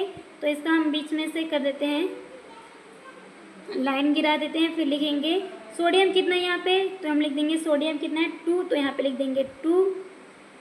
ऑक्सीजन है वो कितना है, इधर कितना है 5 है, और इधर ऑक्सीजन है वो कितना है 4। ये ऑक्सीजन है ये 4 और ये एक 5, तो यहाँ पे लिख देंगे 5। फिर आपका हाइड्रोजन है वो कितना है, तो हाइड्रोजन यहाँ पे कितना है 2 है, तो हम लिख देंगे यहाँ पे 2। फिर जो सल्फर है वो कितना है 1, तो हम लिख देंगे 1। इतना हमने कर लिया। अब ये हो गया हमारा फर्स्ट स्टेप। अब सेकंड स्टेप में क्या करना है आपको, इसको बैलेंस करना है। तो स्टूडेंट्स अब हम देखेंगे नेक्स्ट स्टेप। इसमें क्या देखा हमने, जो सोडियम है वो इक्वल नहीं है, सोडियम रिएक्टेंट साइड 1 है और प्रोडक्ट साइड 2 है। तो फर्स्ट क्या करेंगे, हम सोडियम को यानी Na को हम बैलेंस करेंगे। तो बैलेंस करने के लिए हम क्या लिख देंगे, इसके आगे जो सोडियम है इस तरफ, इसके आगे हम लिख देंगे 2। अभी हम यहाँ पे क्या लिख दिए, 2 लिख दिए। तो सिर्फ 2 लिखा तो यहाँ पे सोडियम भी 2 हो गया, ऑक्सीजन भी और हाइड्रोजन भी सब 2 हो गए, क्योंकि हमने यहाँ पे 2 लिख दिया है। तो ये जो सोडियम 1 है तो इससे 2 होगा, वो मल्टीप्लाई होगा। तो यहाँ पे क्या हो जाएगा, 1 × 2 करेंगे तो क्या होगा, यहाँ पे 2 हो जाएगा यहाँ पे। तो यहाँ पे 2 आ जाएगा सोडियम का, 1 कट हो जाएगा यानी 1 नहीं रहेगा। अब कितना बन जाएगा यहाँ पे 2, हम इसे 2 से मल्टीप्लाई कर दिए तो यहाँ पे हो जाएगा 2। तो यहाँ पे अब हमने क्या किया, सोडियम को बैलेंस कर दिया। अब ये जो ऑक्सीजन है वो ऑलरेडी बैलेंस है। अब क्या है, हाइड्रोजन है। तो हाइड्रोजन क्या है, रिएक्टेंट में 3 है और प्रोडक्ट में 2 है। तो हम इसका नेक्स्ट स्टेप लिख देंगे। फर्स्ट में दिया गया था तो इसको हम नेक्स्ट स्टेप पे लिखते हैं। फर्स्ट स्टेप तो ये था हमारा, ये इसमें बैलेंस नहीं था। तो सेकंड स्टेप हम करेंगे, नीचे हम लिखते हैं। तो फर्स्ट हमने देखा तो क्या हो गया, उसमें जो सोडियम था तो हम लिखेंगे यहाँ पे सोडियम था वो कितना था, 1 था। तो यहाँ पे क्या बन गया, यहाँ पे सोडियम हमने 2 से मल्टीप्लाई किया सोडियम को तो क्या हो गया, 1 × 2 किए तो यहाँ पे हो गया 2। ऑक्सीजन कितना है 5, फिर हाइड्रोजन 3, फिर सल्फर 1। तो इस तरफ जो था वो इस तरफ से हमारा हो गया बैलेंस। जो सोडियम था वो 2, then 5, then 2 था या फिर 1 था। तो ये हो गया हमारा फर्स्ट स्टेप हो गया जिसमें हमने सोडियम को बैलेंस किया। अब जब हमने इसे बैलेंस किया तो इसका इक्वेशन चेंज हो जाएगा। तो यहाँ पे क्या लिखेंगे हम, जो N मतलब सोडियम हाइड्रोक्साइड था उसमें लिखेंगे इस तरीके से।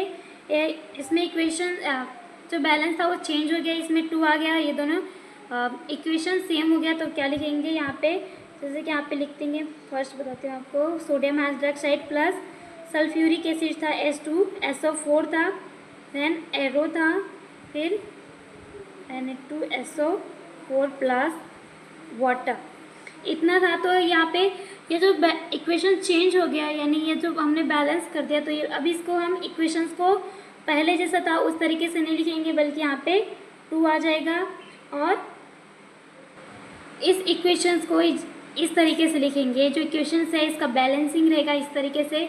तो हमने यहाँ पे 2 लगाया तो ये वाला लिखा। फिर नेक्स्ट स्टेप देखेंगे। अब हमारा जो हाइड्रोजन है उसे हम बैलेंस करेंगे। अब स्टूडेंट्स हमने क्या किया, यहाँ पे 2 लगाया तो सिर्फ सोडियम ही 2 नहीं बन गया, बल्कि जो ऑक्सीजन है और हाइड्रोजन है इसमें भी चेंज हो जाता है। तो यहाँ पे जो ऑक्सीजन है इसकी संख्या कितनी हो जाएगी, पहले 5 थी तो अब इसकी संख्या हमने 2 से मल्टीप्लाई किया सोडियम को तो यहाँ पे 2 आया। फिर ये जो ऑक्सीजन है उसकी जो संख्या कितनी थी, पहले 5 थी तो ऑक्सीजन 5 थी, तो यहाँ पे 4 ऑक्सीजन और यहाँ पे 2 ऑक्सीजन, यहाँ पे 2 Na हो गया, मतलब 2 इसमें सोडियम है तो 2 इसमें भी क्या है ऑक्सीजन है और 2 हाइड्रोजन है। तो फिर हाइड्रोजन की संख्या भी आगे बढ़ जाएगी। तो हम क्या करेंगे, ये जो यहाँ पे ऑक्सीजन है उसका संख्या कितना हो जाएगा, नंबर्स ऑफ एटम 6 हो जाएगा। तो हम यहाँ पे लिखेंगे, नीचे लिखेंगे। फिर सोडियम था वो कितना, सोडियम को हमने बैलेंस कर दिया 2। फिर जो ऑक्सीजन है तो ऑक्सीजन को देखिए यहाँ पे 2 ऑक्सीजन हो गया और यहाँ पे 4 ऑक्सीजन। तो ऑक्सीजन की जो एटम्स है, नंबर ऑफ एटम्स रहेगा 6।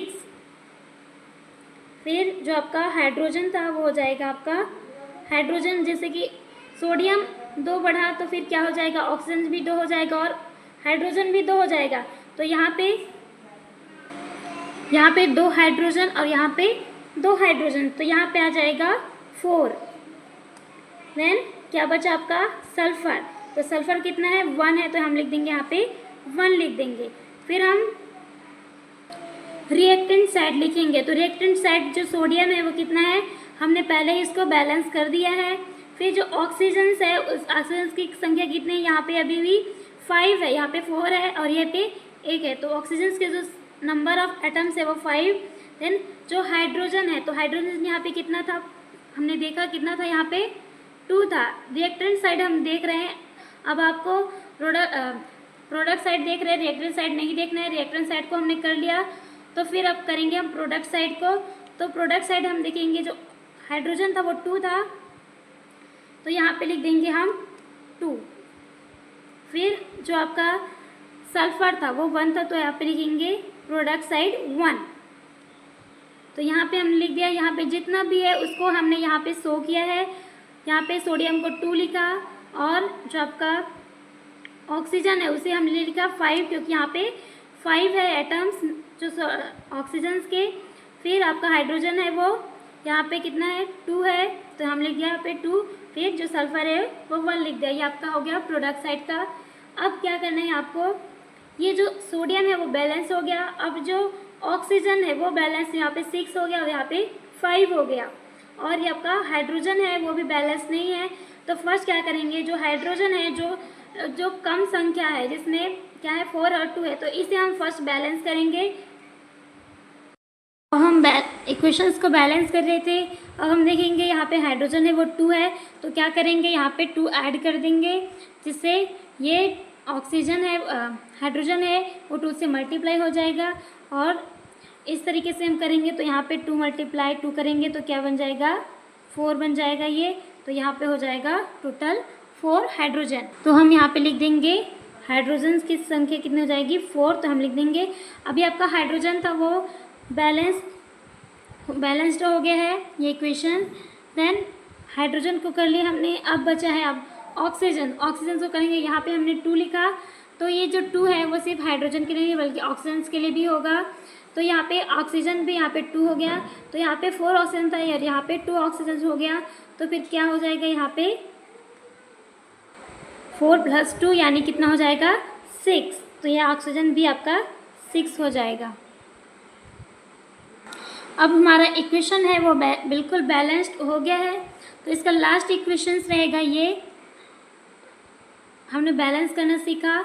इसमें से हमने सोडियम को पहले ही बैलेंस के लिया। फर्स्ट जो आपका हमने देखा, यहाँ पे देखिए आपका जो फर्स्ट था वो हमने उसको हमने बैलेंस किया इक्वेशंस को। तो यहाँ पे सोडियम था उसको हमने 2 किया, 2 से मल्टीप्लाई किया, तो यहाँ पे 2 लिखा, तो हमको यहाँ पे भी 2 लिखना पड़ता है। फिर जो ऑक्सीजन था 5 था, तो 5 भी था। तो जो हाइड्रोजन था यहाँ पे 3 था और यहाँ पे 2 था, तो क्या किया हमने ऑक्सीजन्स के लिए हाइड्रोजन्स के लिए हमने क्या किया, जो सोडियम था उसमें हमने 2 लिखा, तो फिर ये यहाँ पे 2 आ गया। यहाँ पे एरिया देखिए यहाँ पे 2 आ जाएगा। फिर इसी को क्या किया हमने, जो सोडियम में 2 लगाया तो ये ऑक्सीजन और हाइड्रोजन भी 2 हो जाएगा। तो हमने लिख दिया यहाँ पे ऑक्सीजन की संख्या कितनी है 5 और हाइड्रोजन बन गया 3। देन इसके बाद हमने नेक्स्ट क्या किया, सोडियम बैलेंस हो गया, फिर क्या हुआ है, जो सल्फर था वो तो बैलेंस था ही पहले से।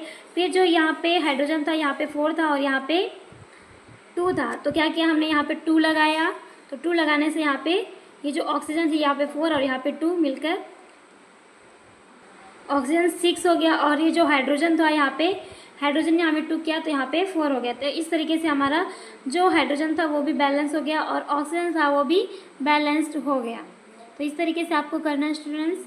सारे जो पॉइंट है इसे वंस मोर एक बार देख लीजिए।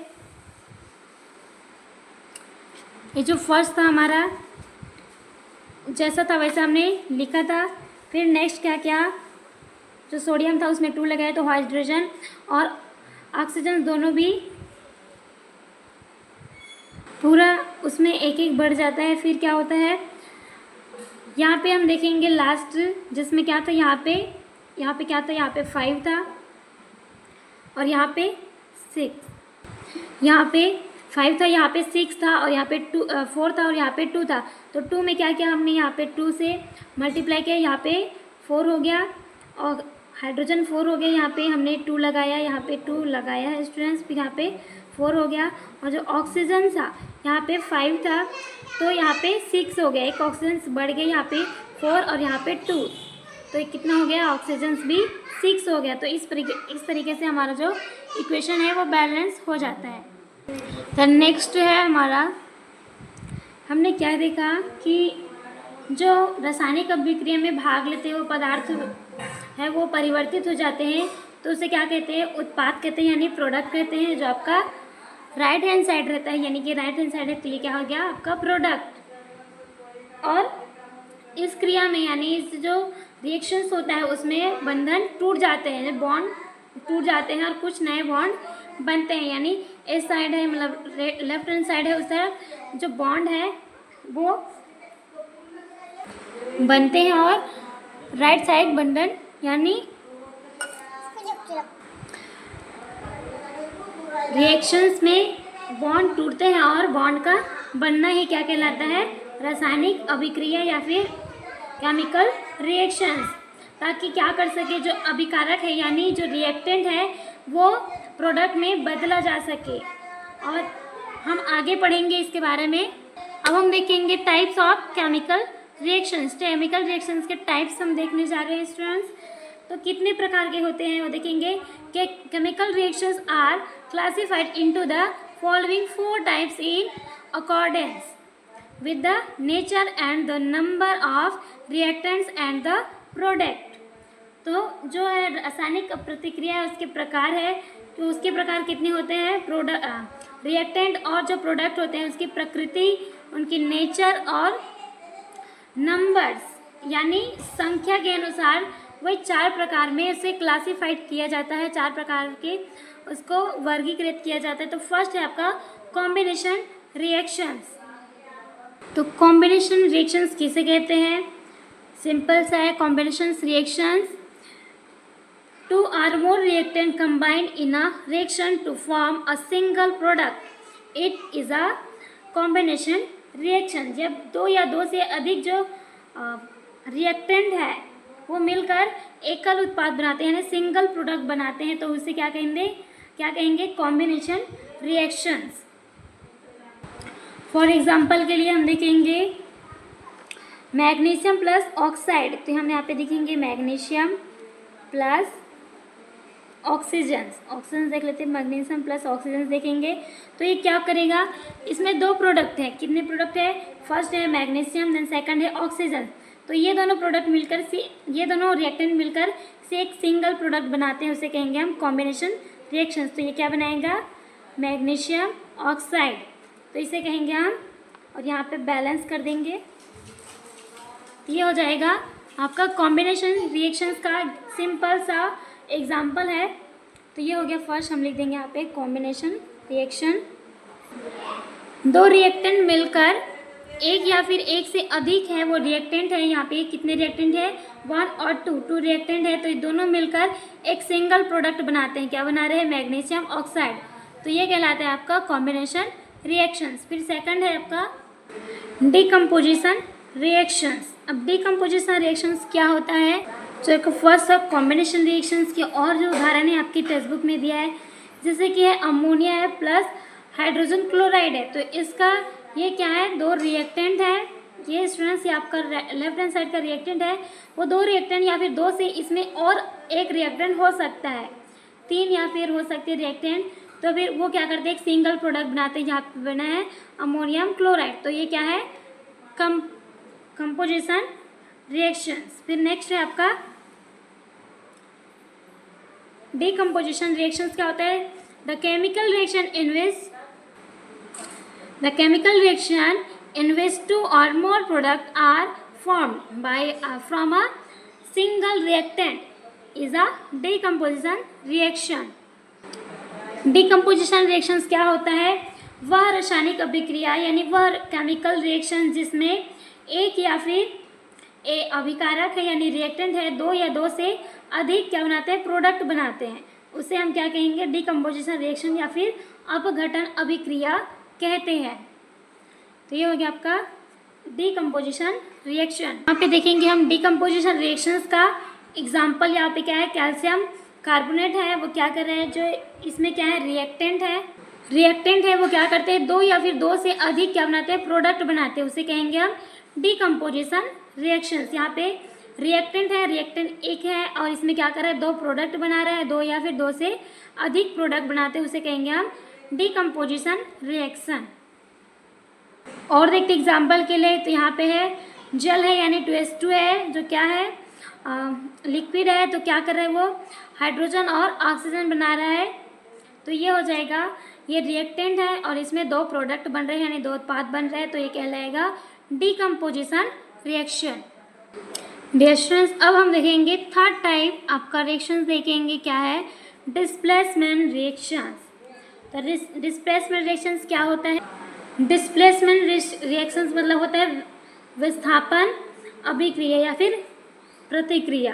तो we saw in the beginning of this chapter that on adding zinc dust to blue colored copper sulfate solutions, तो हमने क्या देखा कि शुरुआत में हमने क्या देखा है कि नीले रंग के जो कॉपर सल्फेट होते हैं उसके घोल में जिंक के धूल मिलाने पर, जिंक डस्ट मिलाने पर वो जिंक सल्फेट का रंगीन घोल बन जाता था और उसमें जो एनर्जी है, वो जो ऊष्मा है उसमें उत्पन्न होती थी, हीट उसमें उत्पन्न होती थी, और इस अभिक्रिया को हम समीकरण 3 से देख सकते हैं। तो फिर क्या होता है, तो इसमें हमने क्या देखा, तो जिंक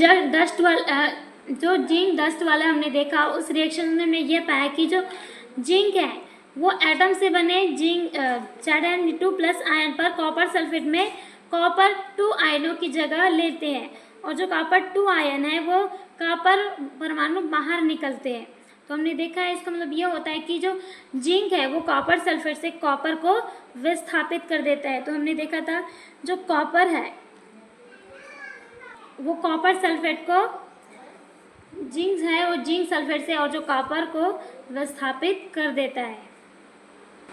देन डिस्प्लेसमेंट रिएक्शन देखें, जो विस्थापन अभिक्रिया है, the reaction in which the place of the ion of a less reactive element in a compound is taken by another more reactive element by formation of its own ions.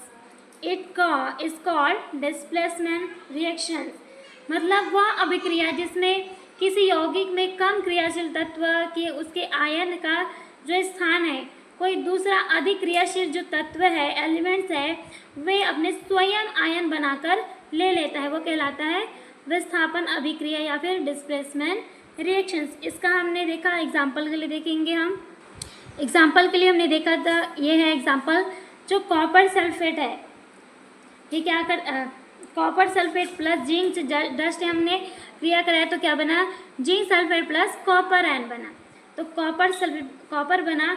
तो इसमें हमें क्या पता चलता है, इसमें जो हम विस्थापन अभिक्रिया देख रहे हैं जो जिसे कहेंगे डिस्प्लेसमेंट रिएक्शंस, तो इसमें क्या होता है, ये जो अभिक्रिया है इसमें हमको यह पता चलता है कि जो जिंक है वो परमाणुओं में क्या करता है, जिंक से बने जो आयन है वो क्या करता है, जिंक 2+ का आयन है वो कॉपर सल्फेट में कॉपर 2+ आयन में कॉपर 2+ आयन की जगह लेता है, और जो कॉपर 2+ आयन है यानी ये जो कॉपर 2+ आयन है वो क्या करता है, आयन से बने जो कॉपर है वह परमाणु बाहर निकल जाते हैं, ये वाले परमाणु कॉपर है वो बाहर निकल जाते हैं। इसका मतलब ये है कि जो जिंक सल्फेट है, ये जो जिंक है वो कॉपर सल्फेट से कॉपर को विस्थापित कर देता है यानी बाहर निकल जाता है। वंस मोर, ये जो जिंक है वो कॉपर सल्फेट से कॉपर को विस्थापित कर देता है, मतलब बाहर निकल जाता है, तो इसे कहेंगे हम विस्थापन अभिक्रिया। देन नेक्स्ट है हमारा double displacement reaction. Double displacement reactions क्या होता है, the reaction in which the ions in the reactants are exchanged to form a precipitate is a double displacement reactions। Double displacement reactions क्या कहते हैं students, कि the reaction is which the ion in the reactant are exchanged to form a precipitate is a double displacement reactions। मतलब वह अभिक्रिया जिसमें reactant में उपस्थित जो आयनों का आदान प्रदान करके अवक्षेप बनाया जाता है, यानी प्रेसिपिटेट बनाया जाता है एक्सचेंज करके, वो क्या कहलाता है? द्विविस्थापन अभिक्रिया कहलाती है, या फिर उसे कहते हैं और डबल डिस्प्लेसमेंट रिएक्शन कहते हैं। तो इसके लिए हम एग्जाम्पल देखेंगे, और इसके लिए द्विविस्थापन अभिक्रिया के लिए हम देखेंगे इसका एग्जाम्पल के लिए ये क्या है, जो समीकरण 9 है, इक्वेशन 9 में हमने क्या देखा कि जो रिएक्टेंट है क्या है, सिल्वर है और सोडियम आयन है। क्या है? सिल्वर और सोडियम आयन क्या करता है, उसके क्या करते हैं, आदान प्रदान के क्या करता है, सिल्वर क्लोराइड का एक सफ़ेद अवक्षेप बनता है। ये सिल्वर क्लोराइड है, इसका वाइट लिखा है, वाइट अवक्षेप बनता है। अवक्षेप यानी प्रेसिपिटेट को हम नीचे की साइड से इसे सिंबल से इसको क्या करते हैं, प्रदर्शित करते हैं। तो इस तरीके से हो जाएगा, ये आपका होगा दोहरी विस्थापन प्रतिक्रिया, या फिर कह सकते हैं द्विविस्थापन अभिक्रिया। नेक्स्ट हम बढ़ेंगे endothermic and exothermic process and reaction. Heat is observed and given away in various process in and क्या है, reactions. Accordingly processes and reactions are classified as endothermic और एक्सोथर्मिक, यानी विभिन्न जो प्रतिक्रियाएं हैं और प्रतिक्रियाओं में यानी रिएक्शंस में ऊष्मा अवशोषित होती है और निकलती है, उसे ही क्या कहेंगे हम, endothermic and exothermic reaction. Then endothermic and exothermic process देखेंगे।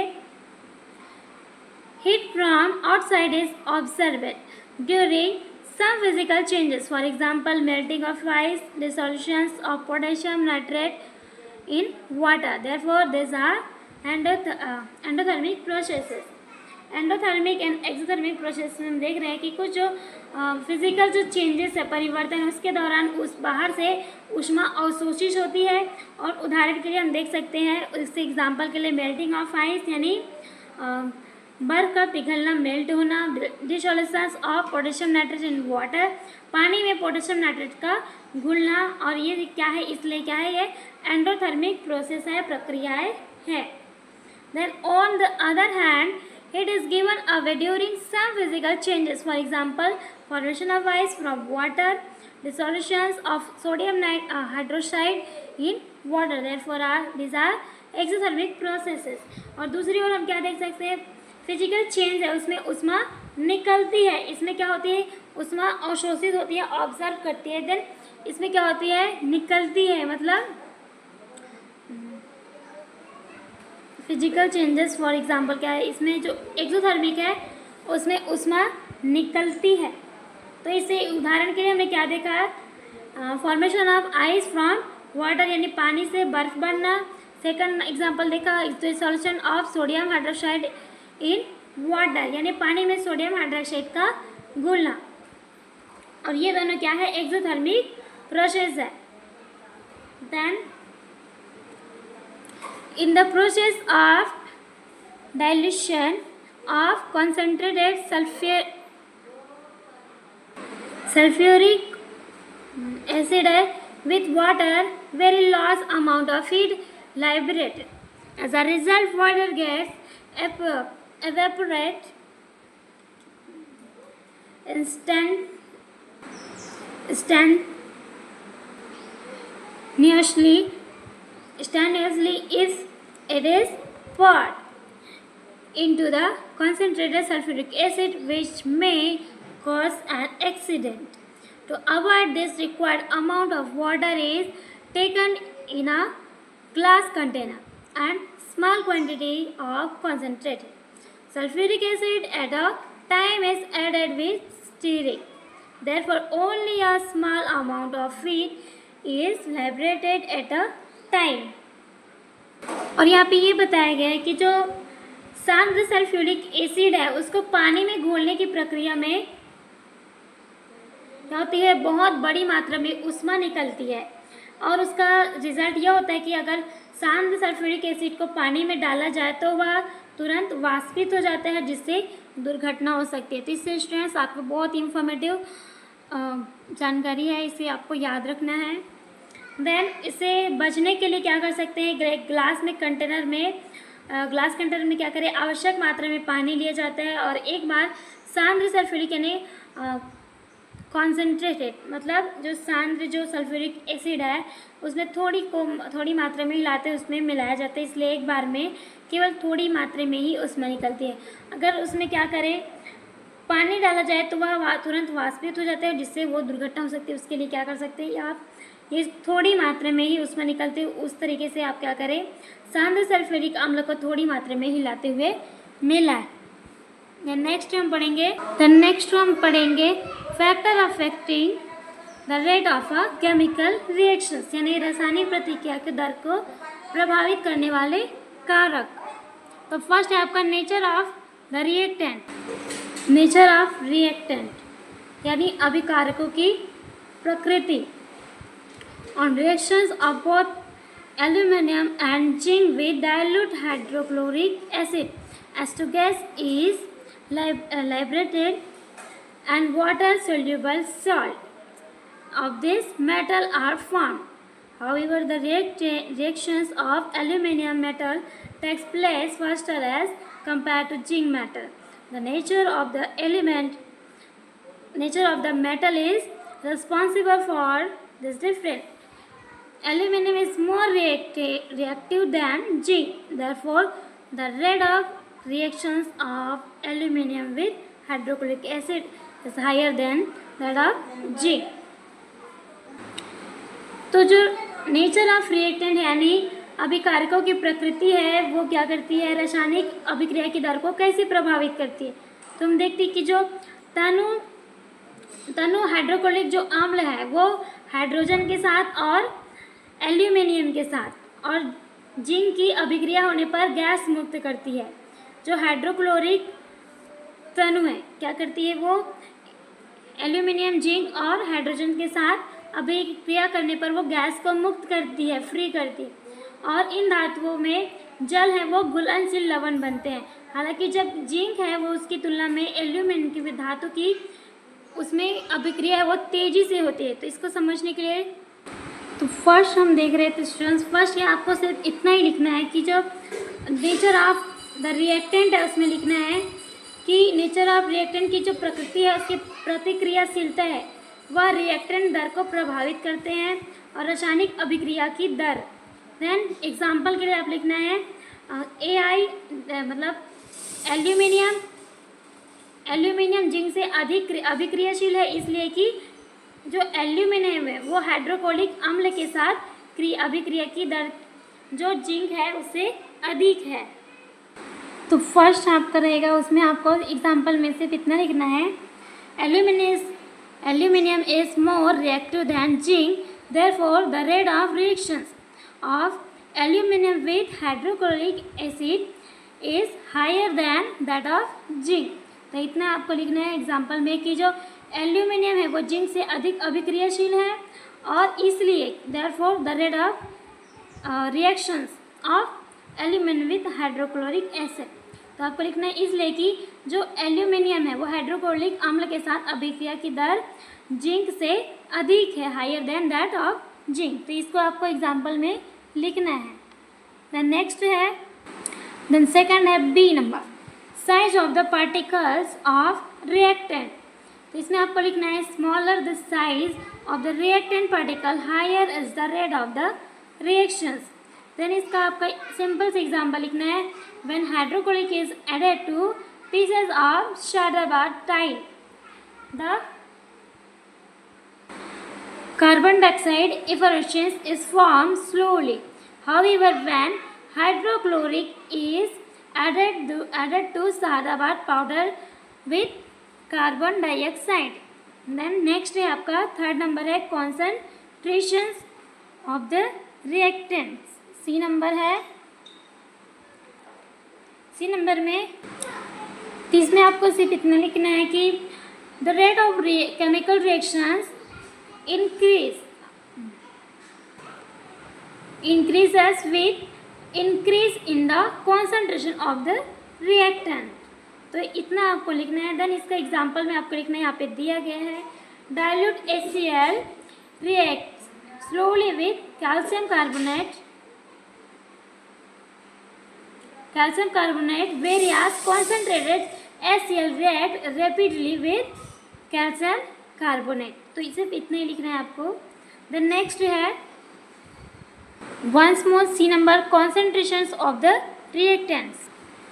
तो इसमें क्या करना है आपको, जो रिएक्टेंट्स की दर है, रिएक्टेंट्स ऑफ रेट है, वो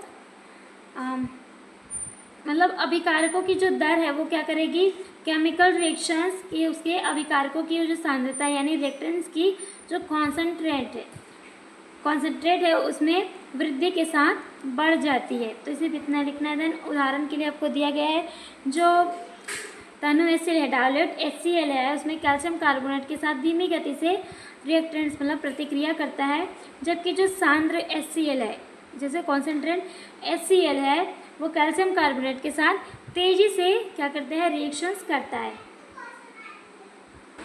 देन डी नंबर में क्या बताया गया है, टेम्परेचर ऑफ द रिएक्शंस यानी प्रतिक्रिया का तापमान. प्रतिक्रिया का जो तापमान है जितना अधिक होगा रासायनिक प्रतिक्रिया की दर उतनी तेज़ी होगी. तो यहाँ पे जो टेम्परेचर है जितना अधिक होगा यानी इस तरीके से आप कर सकते हैं, उतना ही अधिक क्या होगा, रासायनिक जो प्रतिक्रिया है उसकी दर उतनी ही तेज़ होगी. तो ये जो इतना अधिक होगा उतनी ही रासायनिक जो प्रतिक्रिया है मतलब रेट ऑफ रिएक्शंस है उतने ही क्या होगा, वो तेज़ होगा मतलब फास्ट होगा. रासायनिक प्रतिक्रिया की जो दर है वो भी फास्ट होगा. तो आप लिख सकते हैं फास्ट. तो इस तरीके से आप उसे कर सकते हैं याद रखने के लिए सिंबल को. जो क्या रहेगा, जो तापमान है, टेम्परेचर है, वो जितना अधिक होगा और उतना ही जो केमिकल रिएक्शंस की दर है, रेट ऑफ रिएक्शंस है, उतनी ही फास्ट होगी मतलब तेज होगी. तो आपको फास्ट लिख देना है. देन इसका एग्जांपल हम देखते हैं.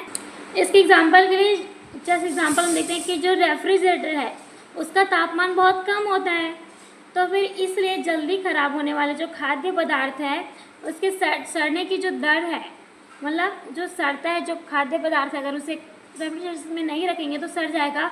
तो उसे हम रेफ्रिजरेटर में रखते हैं तो जो जल्दी ख़राब हो जाते हैं उस पदार्थ को, उस सब्सटेंस को सड़ने की जो दर है वो कम होती है ताकि वो लंबे समय तक ताज़ा रह सके, ताज़ा बने रहे. हम आते हैं ई नंबर यानी कैटलिस्ट. कैटलिस्ट मतलब होता है उत्प्रेरक. उत्प्रेरक किसे कहेंगे, presence of catalyst increases of क्या है, rate of a chemical reaction. तो उसे हम कहेंगे कैटलिस्ट यानी उत्प्रेरक. जो उत्प्रेरक की जो स्थिति है, यहाँ पे अगर उत्प्रेरक रहेगा तो क्या करेगी, उसकी उपस्थिति रासायनिक जो प्रतिक्रिया है केमिकल रिएक्शंस की रेट ऑफ रिएक्शंस को बढ़ाती है. यानी जो उत्प्रेरक है, उत्प्रेरक की उपस्थिति में रासायनिक प्रतिक्रिया की दर को बढ़ाती है. तो इसे एग्जांपल के लिए हम देखेंगे. जैसे एग्जांपल के लिए देखते हैं कि जो हाइड्रोजन है, वो हाइड्रोजन पेरोक्साइड है, वो उसका पानी और ऑक्सीजन में जो विघटन, उसमें विघटन वाले कमरे के तापमान पर धीरे धीरे होता है. हम देख रहे हैं जो हाइड्रोजन पेरोक्साइड है उसका पानी है, वो ऑक्सीजन का विघटन कमरे के जो तापमान होता है उसमें बहुत ही स्लोली होता है, बहुत धीरे धीरे होता है. हालांकि इसमें जो मैग्नीज ऑक्साइड है उस पाउडर को मिलाने पर वो जो प्रतिक्रिया है बहुत तेज़ी से होती है. तो हम कैटलिस्ट का सिंपल सम देखेंगे यहाँ पे. The substance is whose presence of rate of a chemical reactions increases without causing any chemical change to it is called a catalyst. मतलब वह पदार्थ या फिर वह सब्सटेंस जिसकी उपस्थिति में यानी कैटलिस्ट है उसकी उपस्थिति में क्या करते हैं, जो रासायनिक प्रतिक्रिया की दर है यानी रेट ऑफ केमिकल रिएक्शन है बिना कोई रासायनिक परिवर्तन किए बिना ही बढ़ जाती है. तो उसे कहेंगे हम कैटलिस्ट यानी उत्प्रेरक. तो हम नेक्स्ट पढ़ेंगे ऑक्सीडेशन एंड रिडक्शन. तो इसे आपने पहले भी पढ़ा होगा स्टूडेंट्स, तो इसे आपको याद होगा. अगर आप नहीं पढ़े तो आपको इस चैप्टर में बहुत ही इजीली तरीके से आपसे मैं बात करने वाली, इसके बारे में बताने वाले हूँ. तो चलिए अभी हम देखेंगे ऑक्सीडेशन और रिडक्शन, जिसे आप बहुत ही अच्छे से समझ सकते हैं. फर्स्ट हम देखेंगे ऑक्सीडेशन क्या होता है।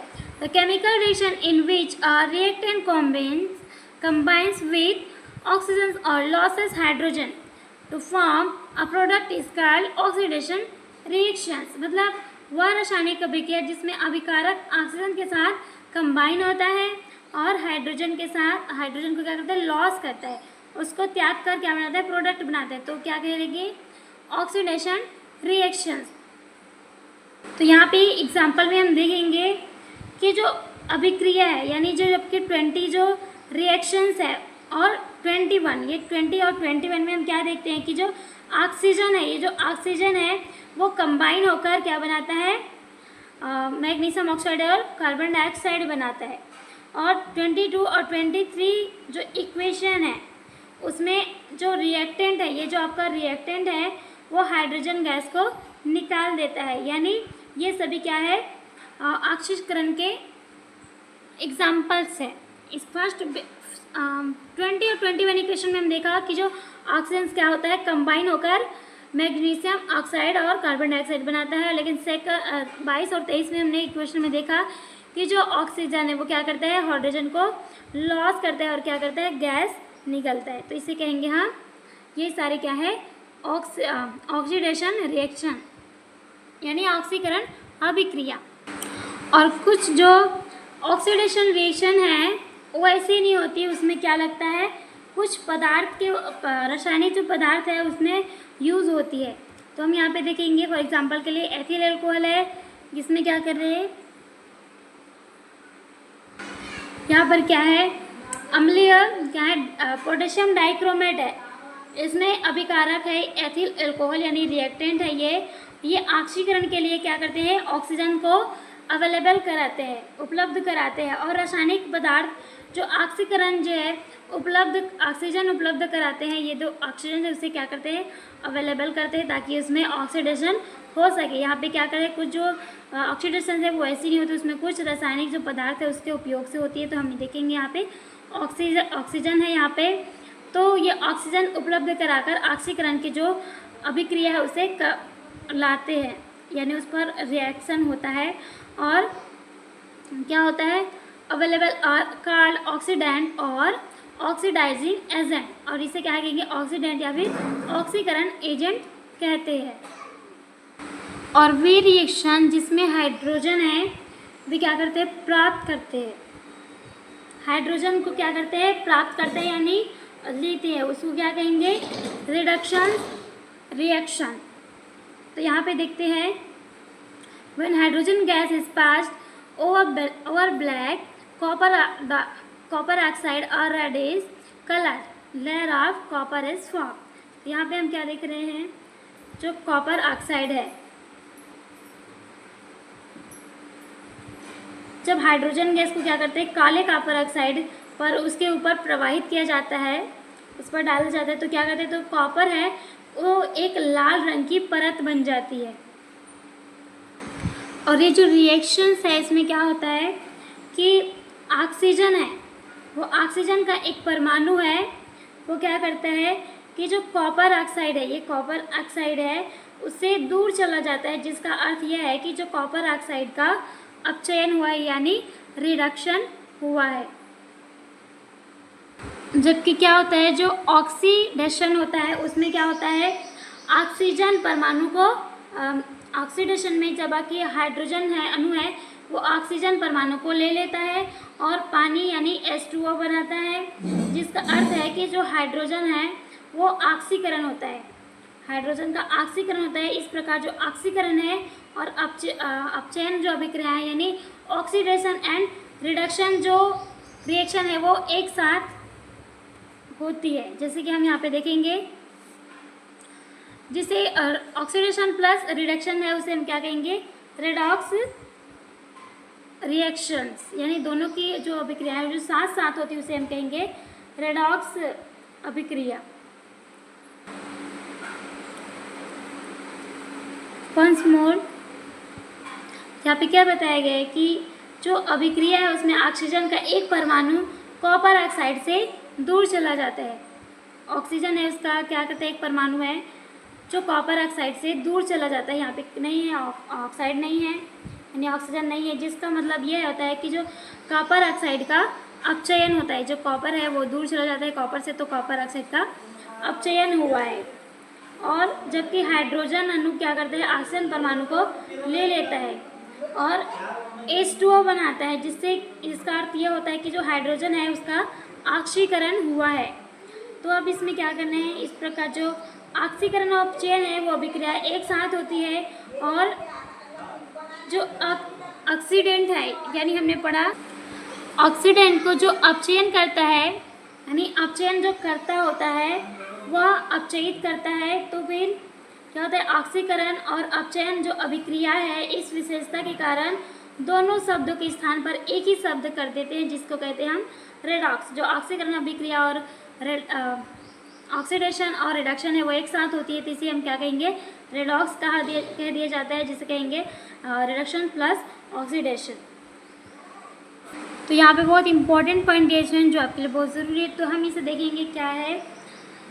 When the positive charge on an atom or an ion increases or the negative charge on them decreases, it is called oxidation. And when the positive charge decreases or the negative charge increases, it is called reduction. मतलब जब किसी परमाणु या फिर ion पर धनात्मक आवेश होता है, आयन है वो क्या होता है, धनात्मक यानी पॉजिटिव आवेश होता है, या फिर ऋणात्मक आवेश घटता है, तो उसे क्या कहेंगे, ऑक्सीडेशन। और जब धनात्मक आवेश घटता है और ऋणात्मक आवेश है वो बढ़ता है, तो उसे हम कहेंगे रिडक्शन। तो ऑक्सीडेशन देन ये हो गया आपका रिडक्शन। ऑक्सीडेशन में क्या होगा, positive charge on atom an और ion increases, positive charge increases then negative charge क्या होता है, decreases, is called oxidation. And positive charge decreases and negative charge increases, it is called reduction. फिर next हम पढ़ेंगे कोरोजन। कोरोजन क्या होता है, जंग। इसके लिए यहाँ पे ट्राई है, आपको एक प्रयोग करना है, इसका प्रोड्यूसर दिया है, सब्स्टिट्यूट दिया है, विधि दिया है। कोरोजन है यानी जंग है। जंग क्या होता है, तो इसे हम कहेंगे संक्षारण। जो धातु होते हैं उसमें धीमे क्षरण के रूप में इसे समझा जाता है, और जो उनके पर्यावरण या फिर आमतौर पर जो हवा चलती है, पानी और वायुमंडलीय जो प्रदूषक होते हैं उसके साथ जो रासायनिक, विद्युत और रासायनिक जो प्रतिक्रिया है, जो केमिकल रिएक्शंस के कारण क्या होती है ये क्या, जो कोरोजन है वो हवा, पानी, इस तरीके इस सारे चीज़ों से ही जंग है वो लगती है। और ये जो हवा, पानी और जो वायुमंडल में जो प्रदूषक जो तत्व है उनकी प्रतिक्रिया के कारण, उनके रिएक्शंस के कारण होती है। और यह प्रक्रिया क्या करती है, धातु को यानी मेटल को ऑक्साइड और हाइड्रोक्साइड या फिर सल्फाइड जैसे इससे या फिर अधिक स्थिर रूप में बदल देती है, और इसे कहेंगे हम जंग लगना। उसको अलग जो स्थिति में उसकी जो धातु है उसकी प्रकृति को बदल देती है, ऑक्साइड या फिर हाइड्रोक्साइड या फिर सल्फाइड में बदल देती है और स्थिर रूप से बदल देती है, तो उसे कहेंगे हम जंग। और इसका जंग को कहेंगे हम लोहा, और ऑक्सीजन और पानी के साथ प्रतिक्रिया करके क्या बनाता है, Fe2O3 XH2O, ये है जंग का फॉर्मूला है। तो इसका आपको याद रखना है। केमिकल फॉर्मूला इज जो कोरोजन है उसका फॉर्मूला है Fe2O3XH2O। तो ये आपको याद रखना है स्टूडेंट्स। देन इसका ये सामान्य ये फॉर्मूला है। जो लोहा होता है, लोहा क्या करता है, ऑक्सीजन और पानी के साथ क्रिया करके क्या बनाता है, जंग बनाता है। या फिर क्या हुआ है, ये जो आयरन है वो क्या करता है, पानी के साथ और ऑक्सीजन के साथ अभिक्रिया करके रिएक्शन करके जंग बनाता है, यानी कोरोजन बनाता है। देन नेक्स्ट हम पढ़ेंगे रेंसिडिटी। रेंसिडिटी मतलब बासी होना। When we use old leftover cooking oil for making food stuff, it is found to have fall. Order called rancidity. क्या कहेंगे, जब हम खाने की चीज़ें बनाने के लिए पुराने या फिर बचे हुए तेल का इस्तेमाल करते हैं तो उसमें दुर्गंध आती है, उसमें बास आती है, जिसे कहेंगे रेंसिडिटी या फिर बासीपन। If food is cooked in such oil, its taste also changes। और अगर ऐसे तेल में खाना पकाया जाए तो उसका स्वाद भी बदल जाता है।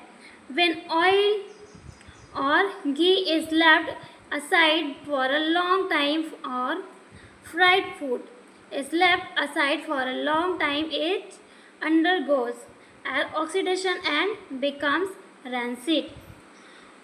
और जब तेल या फिर घी को लंबे समय तक रखा जाता है तो फिर जो तला हुआ खाना है, फ्राइड खाना है, वो लंबे समय तक रखा जाता है तो उसमें हवा या फिर हवा का जो ऑक्सीकरण होता है, ऑक्सीडेशन होता है, एंड बिकम्स रेंसिड। और ऑक्सीकरण होता है तो वह बासी हो जाता है।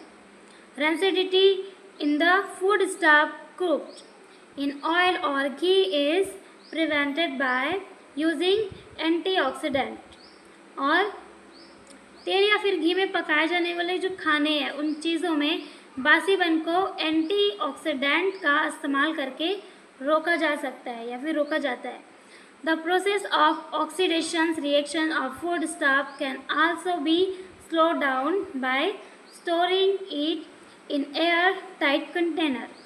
और खाने की चीज़ों को एयर टाइट कंटेनर में, जिसमें हवा ना जा सके, ऐसे कंटेनर में स्टोर करके ऑक्सीकरण जो रिएक्शन है उसकी प्रोसेस को भी धीमा किया जा सकता है। ऐसे कंटेनर में आप रखें जिसमें ऑक्सीकरण ना हो, यानी उसमें हवा पानी ना जाए, तो फिर वो जो खाना है उसे कुछ दिनों तक स्टोर करके रख सकते हैं। स्टूडेंट्स, यहाँ पे हमारा चैप्टर वो कंप्लीट होता है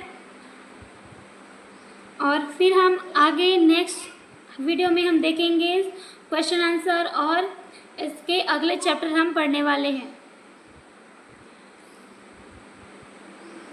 तो वीडियो को लाइक करें, अपने फ्रेंड्स को शेयर करें, सब्सक्राइब करें, and thanks for watching this video.